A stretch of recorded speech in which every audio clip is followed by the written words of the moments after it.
Olá, segundos anos, vamos começar a nossa aula agora, tá? Continuando as aulas de arte oriental sobre arte na China, a arte chinesa, ok? Eu sou a Nésia Lima, professora de artes do EREM Santa Ana. Vamos lá, ok? Como a gente sempre começa quando a gente fala sobre alguma arte, principalmente que não faz parte do Centro-Europa, eu coloco para vocês o mapinha. Vamos lá. Localizando a China, né? Pra quem não sabe onde é que fica a China. Oh, meu Deus. Se alguém tá vendo isso em 2020, já sabe que a gente tá sofrendo por causa da China, tá?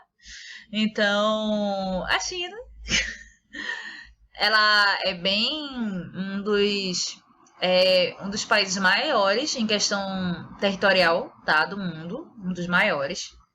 Ela tem divisa com a Índia, Mongólia, ok? A Rússia aqui mais para cima, Coreia do Norte, ok? Para quem gosta de K-pop, é por aqui, ó, Coreia do Sul que surgiu, tá?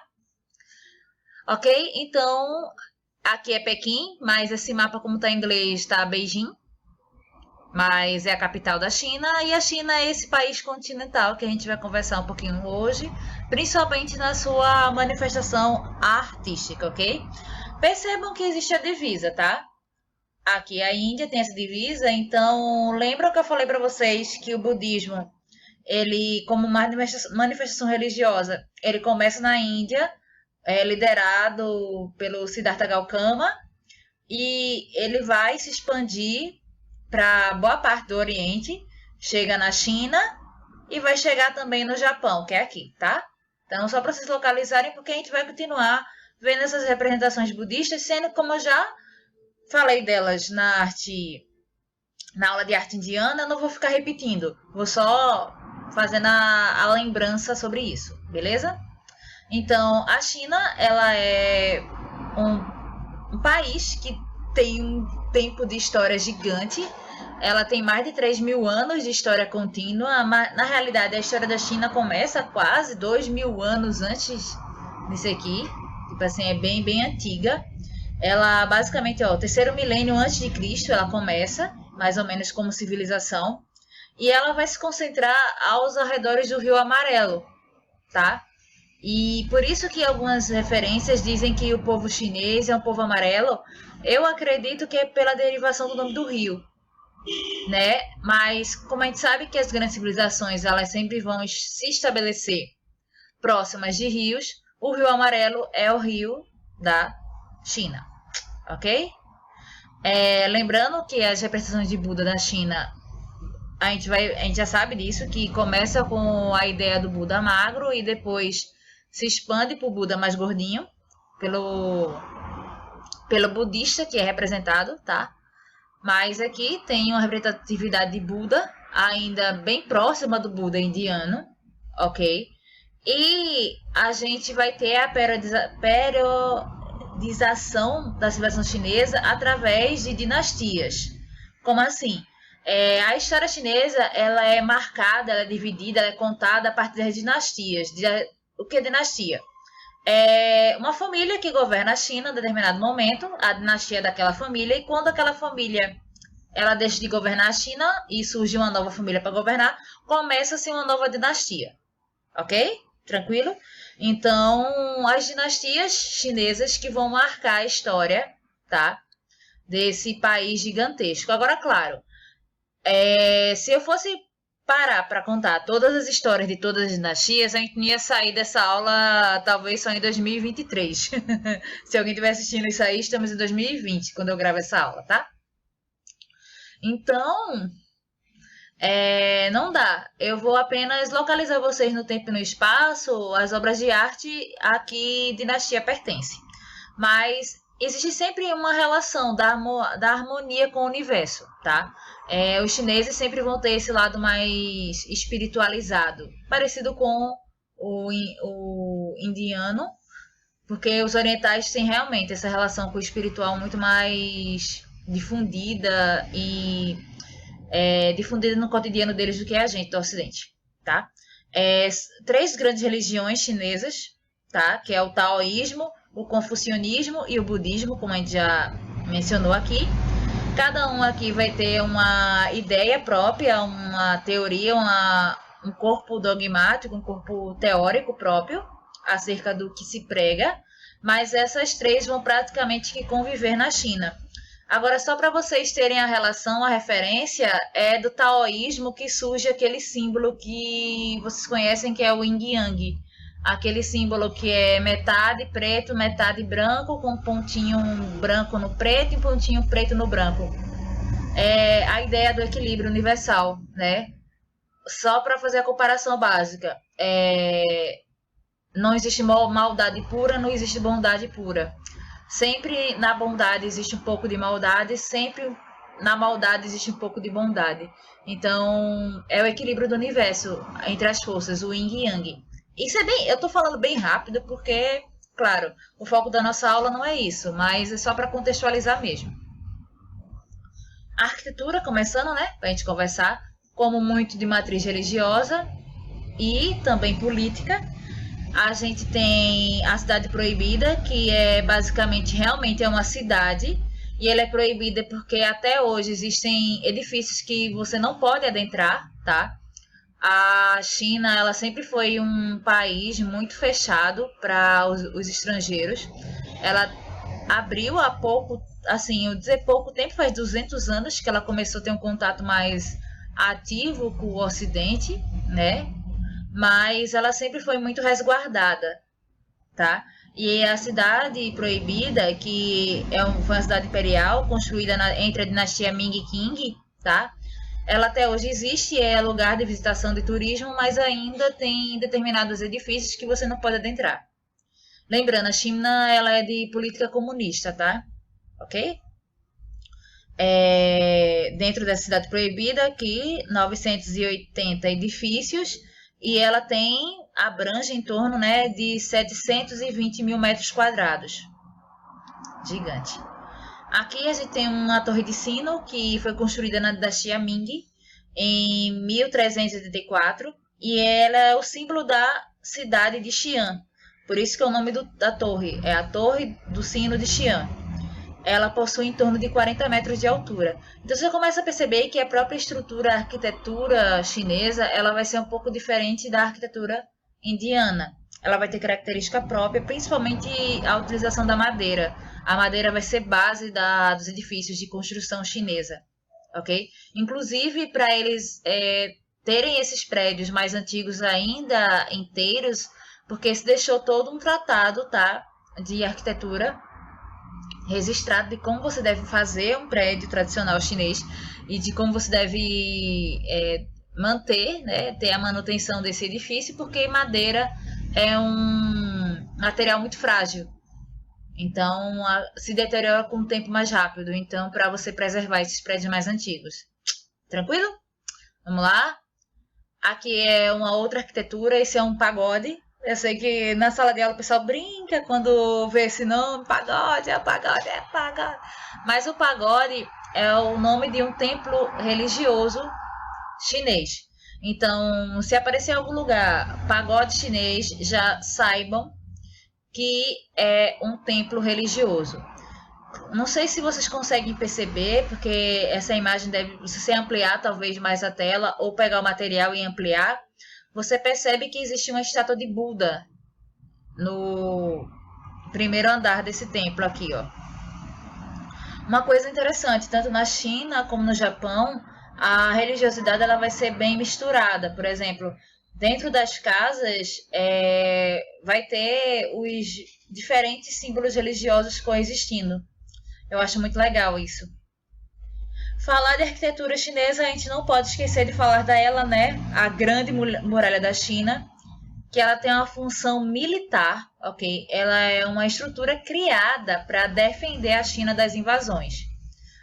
Você que viu o mapa percebe que ela tem uma divisão, tá, com a Mongólia. E os mongóis, o povo mongol, eles tentaram invadir a China muitas vezes. E a China, no decorrer das dinastias, e essa muralha demorou quase 1000 anos para ser totalmente feita, né? Porque ela basicamente ela cruza o norte da China como um todo, norte da China.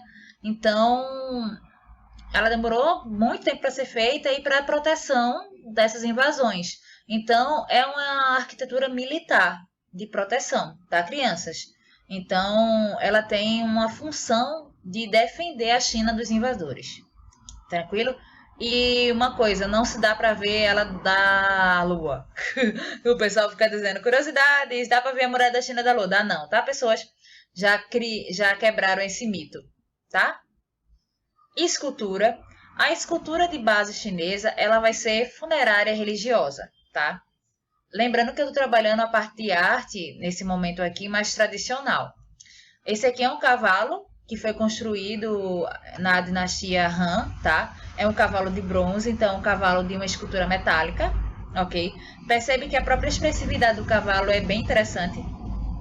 A forma de como eles representam os seres humanos e os animais são de uma maneira bem expressiva. Esse cavalo está bem expressivo, esse cavalo está correndo, então... E é uma escultura funerária. Outras duas esculturas que a gente vê, tá? Que são feitas da dinastia Han também. Isso aqui é uma das deidades, divindades chinesas, ok? Eles vão ser sempre expressivos. E quando é uma deidade, tipo assim, mais tradicional, tá? Como se fosse da religião matriz chinesa, tá? Como se fosse representante das divindades mais primitivas chinesas. Quando você vai para as representações de Buda, elas são mais serenas, ok? Então tem essa pequena diferença, ok? Tranquilo? E a gente não pode deixar de falar, quando fala de escultura na China, dos guerreiros de Xi'an ou o exército do imperador Qin. Detalhe, o imperador Qin é o imperador que basicamente unifica a China. Como assim? A China era um bando de territórios sem nenhum líder. Aí chega o imperador Qin Shi Huang e unifica a China, claro, de uma maneira bem militarizada, lógico, mas unifica e transforma a China no território basicamente do que ela é hoje. Então, esse vai ser o primeiro grande imperador, e quando ele falece, ele constrói todo um monumento funerário, onde ele coloca para defender o seu descanso eterno um exército de esculturas em tamanho real. Essas esculturas são os guerreiros do imperador Qin ou os guerreiros de Xi'an, ou os guerreiros de terracota também, que alguns de vocês já com certeza ouviram falar esse nome também, os guerreiros de terracota, tá? O exército de terracota. Para vocês terem dimensão do tamanho, isso foi descoberto, foi escarvado, tá? Então, existe centenas, tá? De estátuas em tamanho real. Como assim? Essas estátuas são do tamanho de um corpo humano, além de terem representações de animais aqui dentro também, tá? Então, está para visitação. Quem for na China, me marca no Instagram, tá? Manda foto para mim, que um dia eu vou e vou conhecer. Deixa essa pandemia passar, que eu vou lá. Ou não, né? Então vamos lá. Para vocês verem mais imagens dos guerreiros de Xi'an, o exército terracota, o exército do imperador Qin, tá? Engraçado, o nome do imperador é o nome que dá o nome à origem à China. É Qin Shi Huang, Xin de China. Não é legal? Vamos lá, essa é a tia da internet, que eu roubei essa imagem do Google, lógico, para vocês terem a dimensão do tamanho das estátuas. Então eu roubei a tia da internet, e acredito que ela deve ser uma arqueóloga, tá? Uma pessoa que trabalha com essa questão mais de história, para vocês terem noção do tamanho e perceber que cada estátua tem uma fisionomia diferente, porque acredita-se que cada estátua realmente representa representa os soldados, cada soldado do imperador Qin. Pintura. A pintura chinesa, ela é de parte tradicional, claro, e ela vai ser muito expressiva, porém ela vai ter algumas dificuldades na questão de ornamentação. Como assim? Ela vai ser mais simples, tá? Vamos lá. Quando a gente olha para a pintura chinesa, a gente percebe que existe um detalhismo, mas ela é muito bidimensional, ela não tem profundidade. ela não tem claro e escuro, ok? Ela é mais simples nesse sentido. Então a gente percebe que ela é de duas dimensões, como assim? Ela não tem profundidade, ela é tipo como se fosse uma linha mesmo, você percebe, uma linhazinha. Existe uma beleza, existe uma simplicidade, existe uma harmonia, existe um cuidado, né? Essas gravuras são bem delicadas nesse sentido, mas elas acabam não seguindo o que a gente entende como um realismo, tá? Bem mais próximo do que a gente estudou quando trabalhou arte na Idade Moderna. Então, para quem tem essa referência, principalmente da arte acadêmica, quando a gente olha algumas pinturas, claro que esses são alguns exemplos, elas são mais simples nesse sentido, mas não deixam de serem belas e significativas, tá? Então, quem já almoçou ou já frequentou restaurantes de origem chinesa aqui na cidade do Recife, percebe que esse tipo de gravura é bem comum, tá? Eles colocam e geralmente tem escrituras, tem textos colocados, é bem interessante e bem bonito também. Dá uma tranquilidade, ok? A gente vê também duas pinturas, essa aqui Cavalgada na Primavera, que é da dinastia Yuan, onde você vê um homem sobre um cavalo olhando uma árvore. Sendo que você observar direitinho, é um homem em cima de um cavalo e uma árvore, sim. Mas esse cavalo tem as perninhas muito finas, ele tem um corpo muito gordo, mas muito largo. Esse homem, pela postura que ele tá, ele deve estar bem desconfortável, porque eu não sei como ele consegue deixar a cabeça desse jeito aqui, né, virada dessa forma, né? Então tem uma questão de verossimilhança que a pintura não vai ter tanto, mas ela vai comunicar, ok? E ela vai ser com essa ideia, com essa relação da harmonia com a natureza, nesse sentido. A gente tem também aqui um retrato do imperador, tá? Que é da dinastia Ming, onde você vê o corpo desse imperador, sendo que o sombreado do corpo é meio falho, a divisão e até a própria definição dos pés é bem menor do que em relação ao corpo do imperador. Porém, são. E também não tem aquela coisa de profundidade. O cenário atrás é neutro. Tem a cadeira que ele está sentada, mas todo o resto é neutro, né? A parte de trás do cenário. Então, é bem sutil nisso. Porém, a gente vai trabalhar também um pouquinho de arte contemporânea, claro. Lembrando que essas aulas sobre arte oriental, esses três temas que a gente está trabalhando, quem já viu arte indiana, a gente está na chinesa agora, é um panorama. Eu selecionei algumas coisas para a gente conversar sobre, tá? Claro que eu não vou estar abarcando toda a arte chinesa, mas eu vou te trazendo aqui alguns exemplares para a gente discutir, para a gente ver, para a gente conversar, tá? Para abrir um pouco o leque para quem tiver mais interesse e ir em busca, né? Eu só estou querendo plantar a sementinha para você poder, né, depois, cuidando dessa árvore que a sementinha foi plantada, colher frutos, né? Quem se interessa, ok? Tranquilo? Então vamos lá. Deixa eu só mudar a tela aqui. Pronto. Para vocês poderem ver o nome do rapaz, né? Que é o Xin Peng. Ele nasceu em 81, então ele é um senhor de 38 anos, beirando 39, se ele já fez aniversário. Ele estudou na Academia de Belas Artes, certo?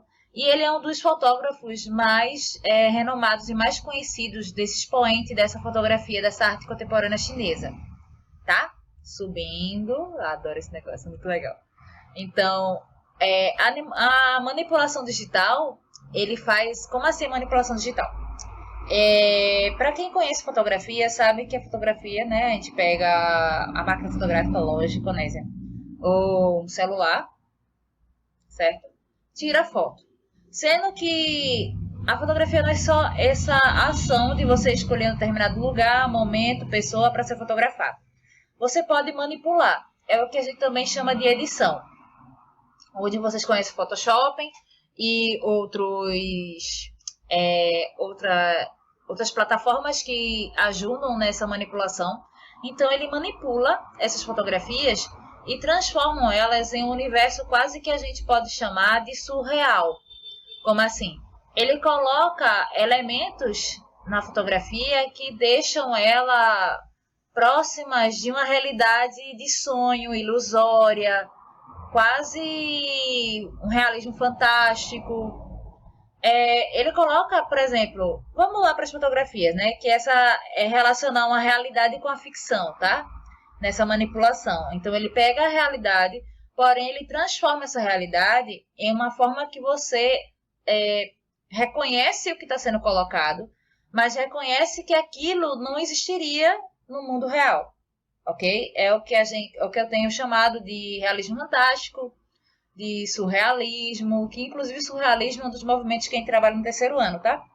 Para quem está vendo esse vídeo no futuro, se quiser já dar uma olhadinha, já tem a aula aqui, tá? Colocada disponível para vocês. Então vamos ver algumas fotos do Xinpeng. Percebem? A questão da realidade, da ficção, essa questão meio de sonho, essa questão meio simbólica, meio de realismo fantástico. Eu acho muito legal que ele fotografa, né, esses prédios extremamente high-tech, né, e tem como se fosse como refletindo os prédios mais tradicionais lá de cá. Então tem esse reflexo, esses prédios mais modernos, refletindo talvez uns prédios mais de uma China moderna, não de uma China contemporânea. E ele coloca no centro da imagem, mas não em primeiro plano, porque ela está bem afastada, tá? Um personagem que a gente acredita que é do sexo masculino, nu, de frente para esses grandes prédios, de frente para essa projeção. E ele manipula, ele coloca que a gente pode pensar como se fosse folhas, pode pensar como se fosse pássaros aqui. É evidente que isso não estava no momento do clique dele. No máximo, talvez possa estar a pessoa, ok? Mas isso aqui foi colocado depois, no momento da edição, ok? Isso aqui. Ou até a própria pessoa pode ser colocado na hora da edição. Então, ele manipula essas imagens para produzir esses universos meio de universo desse realismo meio fantástico. Essa outra é uma das minhas preferidas, pessoal. A gente já viu na aula que isso aqui é a Cidade Proibida, onde ele coloca um personagem, acredito que do sexo masculino também, com vestes tradicionais da China, olhando para a Cidade Proibida, né, para a entrada da Cidade Proibida. Porém, atrás do prédio, do primeiro prédio, né, do primeiro edifício, a gente vê como se fosse um gorila. Eu sou péssima nessas definições de animais, minha gente. Mas eu acho que é um gorila, né? Se não for, me avisem. É um macaco grande. É um gorila. Eu vou chamar de gorila, espero que não esteja errada. Aqui atrás, e praticamente como se a cidade estivesse aqui umas fumaças meio cinza, como se estivesse pegando fogo ou sendo destruída. Tipo assim, e essa pessoa não tem um gesto de posicionamento de susto ou de revidar. Ela tá tranquila, ela tá olhando, né? Ela tá segurando esse objeto aqui, mas ela se virou e olhou o que está acontecendo, né? Então, esse realismo fantástico que o Xinping trabalha nas suas obras, eu acho muito legal. Acho que ele é a última obra dele, se não me engano, desse slide. Eu acho bem legal também. Ele coloca pessoas nuas, acho que é uma referência também.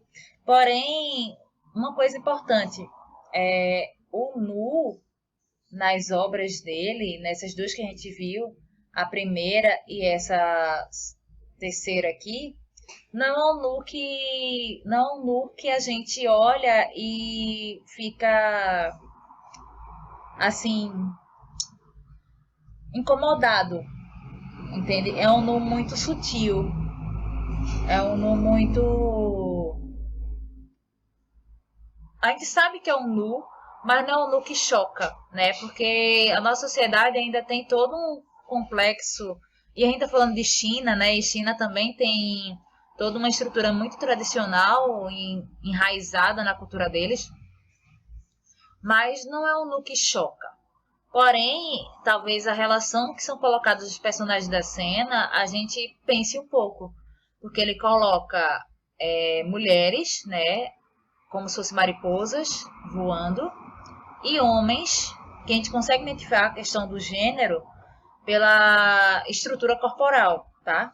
Então a gente percebe que esse é o corpo de uma mulher, pela questão mais afilada.